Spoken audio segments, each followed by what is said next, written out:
ಮಾತಾಡಿ. ಈ ದಿನ ನಮ್ಮ ಭಾರತ ದೇಶದ ಖುಷಿ ಪಡುವಂಥ ದಿನಪ್ಪ ಅಂದರೆ ಸಂವಿಧಾನ ಸಮರ್ಪಣೆಯ ದಿನ. 75ನೇ ಸಂವಿಧಾನ ಸಮರ್ಪಣೆಯ ದಿನವಾಗಿದೆ. ಡಾಕ್ಟರ್ ಬಾಬಾ ಸಾಹೇಬ್ ಅಂಬೇಡ್ಕರ್ ಅವರು ನಮ್ಮ ಭಾರತ ಸಂವಿಧಾನವನ್ನು ಬರೀಬೇಕಾದ್ರೆ 2 ವರ್ಷ 11 ತಿಂಗಳು 18 ದಿನ ಕಾಲಾವಕಾಶವನ್ನು ತೆಗೆದುಕೊಳ್ತಾರೆ ಬಾಬಾ ಸಾಹೇಬ್ ಅಂಬೇಡ್ಕರ್ ಅವರು. ಕರಡು ಸಮಿತಿಯ ಅಧ್ಯಕ್ಷರಾಗ್ತಾರೆ.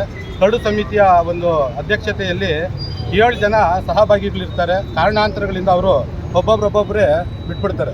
ಆದರೆ ಅಧ್ಯಕ್ಷರಾಗಿರುವರು ಡಾಕ್ಟರ್ ಬಾಬಾ ಸಾಹೇಬ್ ಅಂಬೇಡ್ಕರ್ ಒಬ್ಬರೇ ಆಗಿರೋದ್ರಿಂದ ಅವ್ರಿಗೆ ತುಂಬ ಒಂದೊಂದು ನಿಮಿಷ ಒಂದೊಂದು ಕ್ಷಣನ ಅವರು ವ್ಯರ್ಥ ಮಾಡದ ಹಾಗೆ ಅವರು ಆಗಿನ ಕಾಲದಲ್ಲಿ ಪೆನ್ನು ಬುಕ್ ಇಟ್ಕೊಂಡು ಬರ್ದಿರೋವಂಥದ್ದು. ಈಗಿನ ಕಾಲದಾದರೆ ಕಂಪ್ಯೂಟರ್ ಐತೆ, ಲ್ಯಾಪ್ಟಾಪ್ಗಳು, ಅವು ಇವು ವಾಯ್ಸ್ ರೆಕಾರ್ಡಿಂಗ್ ಐತೆ.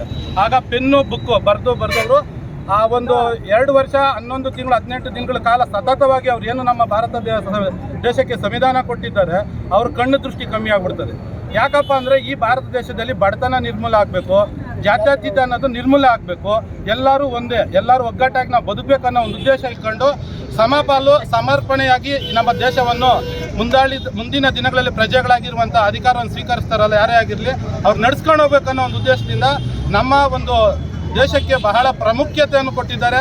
ಅವರ ಒಂದು ಸವಿ ನೆನಪಿಗಾಗಿ ಈ ದಿನ ನಾವು ಬೆಳ್ಳಳ್ಳಿ ಕ್ರಾಸ್ ಎಂಬ ಒಂದು ಸರ್ಕಲ್ ಇದ್ದಂಥದ್ದನ್ನು ಮರುನಾಮಕರಣ ಮಾಡಿ ಸಂವಿಧಾನ ಸರ್ಕಲ್ ಅಂತ ಈ ದಿನದಲ್ಲಿ ನಾವು ಮರುನಾಮಕರಣ ಮಾಡಿದ್ದೇವೆ.